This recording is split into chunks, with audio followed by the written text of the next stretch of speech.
How's it going, everyone? Welcome back to Monitor Comics, the channel where we create comics and manga. We've already covered a ton of cool topics, including but not limited to choosing the best comic effects for your manga, deciding on which art program to use for your comics, and how to create shonen manga in 2020. I hope you can check out some of those after you watch this video. I'll also be linking some other useful videos up in the top right hand YouTube card section throughout the video, so keep an eye out for that. Did you know I also do commissions now? That's right, I'll draw whatever you want, exclusively for you. For more information about that, please check the description of this video. In today's video, I want to dive deeper into a topic I discussed previously on the channel. If you've seen some of my older stuff, you might remember I released a video titled when to use different page layout, frames, compositions, and spread. In that video, I discussed different ways to set up your panels and described what each was commonly used for. In today's video, I want to dive into a specific aspect of page layouts known as page flow. In short, page flow is the way your eye glides across a comic or a manga page so you can easily comprehend it. You want your eye line to be as smooth as possible so there is no confusion when your reader is looking at your pages. You want them to transition from one panel to the next and then make their way to the next page with as little trouble as possible. To start, I want to first explain what exactly the eye line is.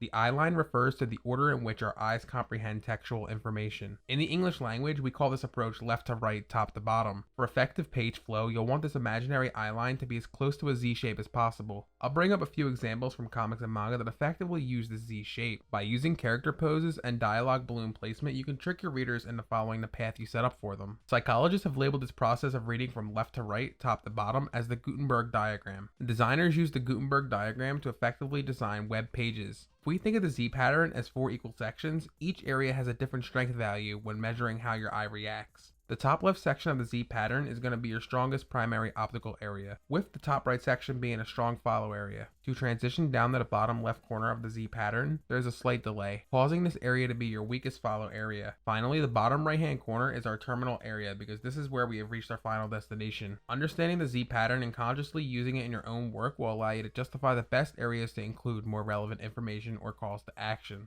The Gutenberg diagram is a great tool to incorporate into your workflow.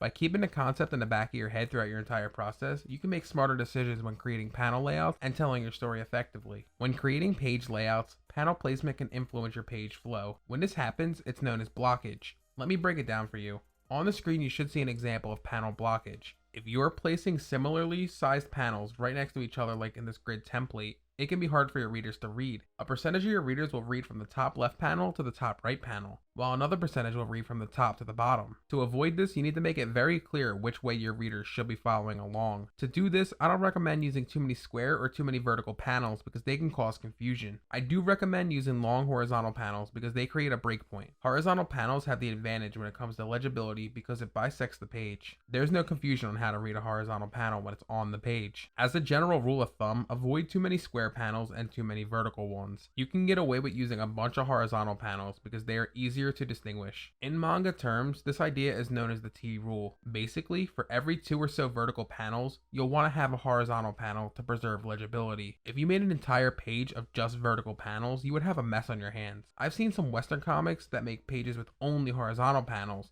but that works because it's more of a stylistic choice and horizontal panels are easier to read. As long as you understand the basics of page flow, it's fine to experiment and see if you can come up with an interesting and unique way to organize your pages. Let's take a look at the brief history of page flow. During the silver and golden age of comic books, the grid format was the most popular page layout. Basically, you would have a 9-panel grid that reads from left to right, making your way down to the bottom row. A great example of this page layout is used here by Jack Kirby. European and Japanese artists began to modernize this grid format with more diverse panels. Take this example here. We can still see a 6-panel grid that's easy enough to follow, but this page makes use of diagonal panels and no borders. As we can see with this page from the Watchmen series, modern artists still make use of the grid format, popularized during the silver and golden age of comics. Japanese manga improved the grid format by breaking the rules a bit. By popularizing skewed grids and horizontal panels, your eyeline is forced to follow the action at very high speeds. This technique works better when conveying action scenes rather than the traditional grid format. This idea of the long and stretched out horizontal panel comes from cinematography and film. We are able to follow an entire scene in just a single panel. This opens the doors for high-speed action scenes or drawn-out serious scenes. What all these different page layouts have in common is this idea of a focal point. A focal point is a term used to describe where the main course of action is taking place.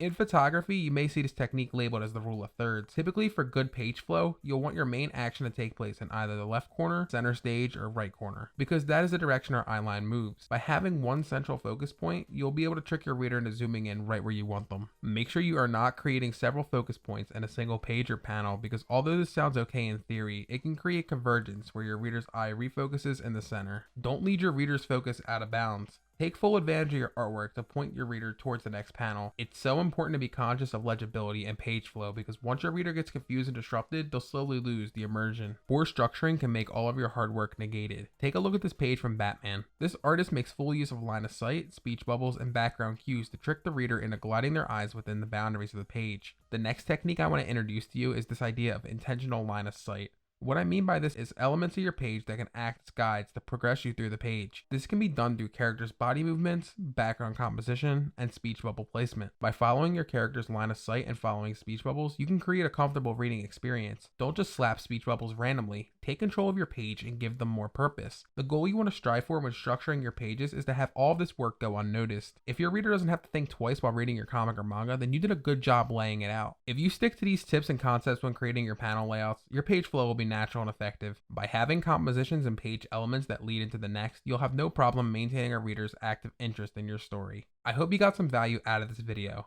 If you did, please hit the like button and subscribe to the channel if you haven't already. Drop a comment down below telling us all about what project you are currently working on. Be sure to check out my own work on all of my social media accounts linked in the description below. Don't forget, I'm also taking commissions now, so if you want your own character or a pre-existing character drawn by me, please check it out using the link in the description below. As always, keep creating, guys. I'll see you all in the next one.